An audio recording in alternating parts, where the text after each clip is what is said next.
As a quick precursor to this episode, I would love to invite you to attend the autumn edition of my in-person event, Dare Greatly in the Coaching Arena, which will be held on Friday the 8th of November in Barnes, southwest London.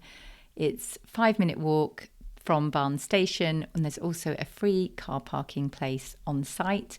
So it's the best of both worlds. We will be preparing and planning for your best ever 2025, and you will leave with that vision and strategy for your next 12 months with a newfound sense of connection and focus. We will be harvesting your present and planting the seeds for a profitable and joyful 2025, allowing your business goals to bloom with ease. I'm very excited to be bringing the warmth of the season and all of those beautiful colours and everything we can learn from shedding what no longer serves us and preparing for spring. Embrace the seasons of change and join me on 8th of November to Dare Greatly in the Coaching Arena. Do not worry if you don't know anyone. I will ensure that you feel welcome from the moment you arrive until the moment you leave. I cannot wait to see you there, and grab the link now in the show notes. Hello and welcome to Women in the Coaching Arena podcast. I'm so glad you're here. I'm Jo Lott, a business mentor and ICF accredited coach, and I help coaches to build brilliant businesses. I know that when you prepare to enter the arena, there is fear, self-doubt, comparison, anxiety, uncertainty. You can tend to armor up and protect yourself from vulnerability. In this podcast, I'll be sharing honest, not hype, practical and emotional tools to support you to make the difference that you're here for. Dare greatly, you belong in this arena. Hello, welcome to episode 59 of Women in the Coaching Arena. I am so glad you are here. I'm super excited to record this episode today on what my most successful clients have in common. I'm reading a book at the moment about how your feelings dictate your life. So if you allow yourself to continuously tell yourself that you are stuck on something or overwhelmed or there's no clients out there, or any of those things, that is going to be your reality, because you are not going to see opportunities that exist right in front of your eyes. It's like if you are buying a car and you choose that car you want, suddenly everywhere along the road you see, oh God, that's the car we're going to get. That's the car we're going to get. And you would never have noticed it before because you weren't looking for it. So I think what you focus on grows. So even if there are no clients right now in your roster, keep reflecting on your previous clients. How could you get better? Ensure that you are always focusing on what your wins are, what you're grateful for. That doesn't always need to be new clients. For me this week, pairing up with one of my most successful clients as an accountability partner, and we've had our first call, and I made huge progress in just 30 minutes of us chatting back and forth, and we both made big progress on things that had been keeping us stuck for ages. It is a mindset thing, and that is what is going to carry you through in business, not just the practicalities. And I think that mindset piece and the community piece is massively underrated. So let's talk about the 5 mindsets that I see mirrored in my most successful clients. First up, they celebrate their wins and look for the positives, even when it doesn't feel like there are any positives. I send all of my business of coaching clients a gratitude journal when they sign up with me, because this really is the key to a successful business. If you cannot focus on what has gone well, then you are going to continuously focus on the negative, which is going to attract more of that negative into your life. So it's a really, really important thing. And at the beginning of all of our calls, I always say what's gone well this week, because it's not a question that you ever would ask yourself. Therefore, your brain is never seeking an answer to that question. And when you're not asked that question, you can quickly sink into lack, and it's not going to work, and procrastination and all of the things. So it's a really, really important practice to celebrate your wins. James Clear backs this up in his book, Atomic Habits, and says that in order to stay motivated, your brain needs to measure incremental progress. So if you are not seeing your own progress, and remember, your brain will not allow you to see your own progress unless you consciously look for it. So that is one of the most important parts, because if you cannot stay motivated, you will not succeed. Next up is commitment. I am completely wowed by my most successful clients' commitment. They show up unbelievably consistently with so much care and thought for their ideal client. And that's the nub of it. They show up for their ideal client. It's not about them and that they're busy and they don't feel like it. They show up because they know there are people out there who need their help. So they show up regardless of their own ego and their own schedule and whether they feel like they can fit it in that day. And I think that is such an admirable quality and something that I am so lucky to see in my clients, because it makes me raise my own game every single day. Ask yourself, are you being your own best client? What would your best client be saying and doing? And how can you be that person? Our third point is getting out of your comfort zone.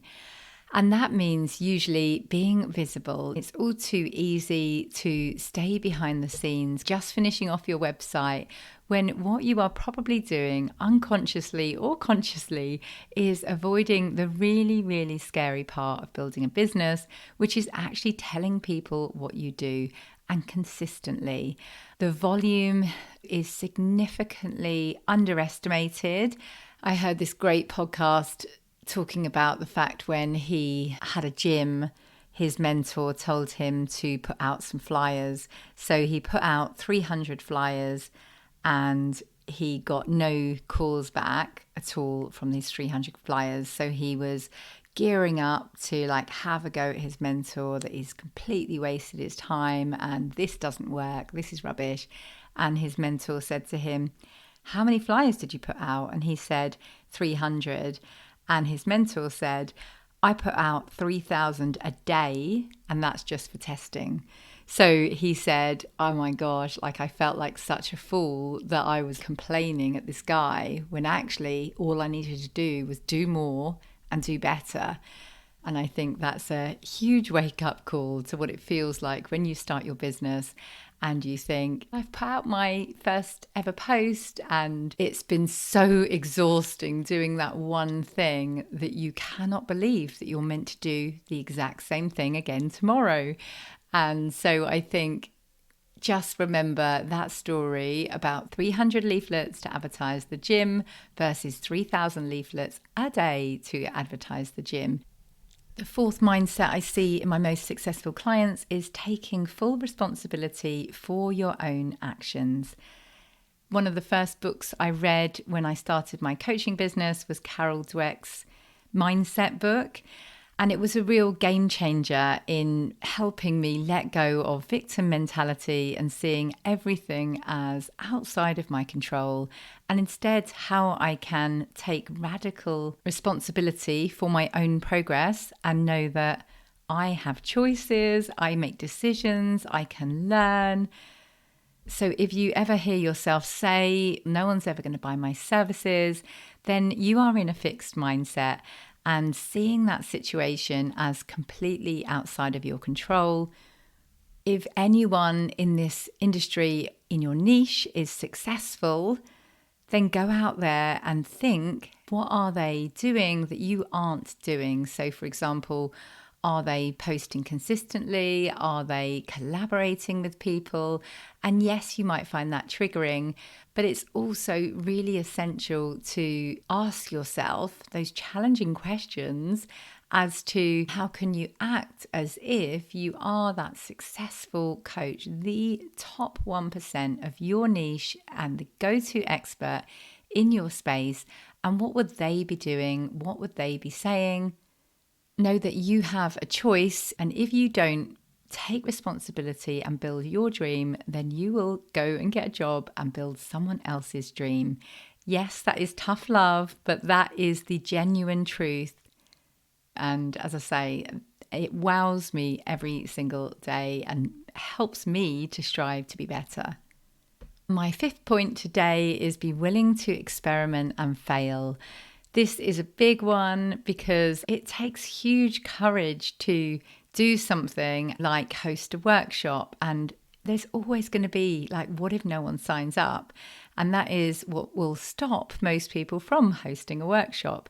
So if you have ever done big, brave things like this, know that you are willing to experiment and fail, and that is the key to entrepreneurship and success. It's all about you and finding your strengths and your mindset and the things that you love doing to make this work. So there is no one size fits all. And I really bring that into everything I do in my program. Some people are successful on TikTok, some people are successful networking, some on Instagram, some on LinkedIn, some doing public speaking. There are so many different ways of doing it, and the right way will be the right way that works for you. How can you hold this business lighter? Think about it like an experiment. Think about it like a game. How can you make it more fun? I love like celebrating all of the no's you receive on a discovery call. How can you aim to get 10 no's in the next 2 weeks? So rather than thinking, oh my God, I don't want to book a discovery call because what if they don't say yes? Aim for the no's, and then that will help you be braver. So there are loads of ways of making this into a fun game that helps you to hold the whole thing lighter. So let me summarize today's episode. My first mindset was celebrate your wins like your life depends on it. Next up was pushing out of your comfort zone. Then we talked about commitment to your ideal client, taking personal responsibility for your own actions, and finally being willing to experiment and fail. So I would love to hear which of those you have already in place and which of those you are wanting to work on and improve on.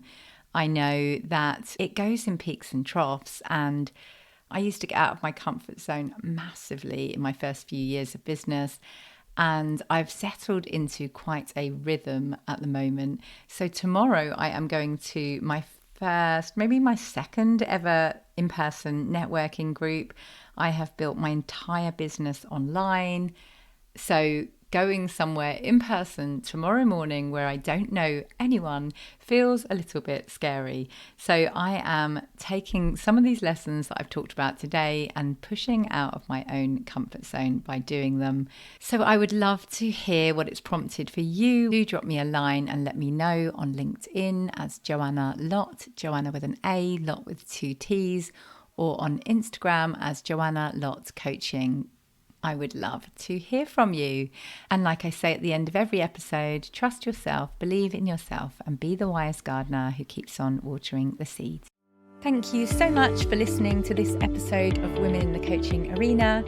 I have a mass of free resources on my website, joannalottcoaching.com. That's Joanna with an A and Lott with 2 T's, joannalottcoaching.com. And I'll also put links in the show notes below. Let me know if you found this episode useful, share it with a friend, and leave me a review, and I will personally thank you for that.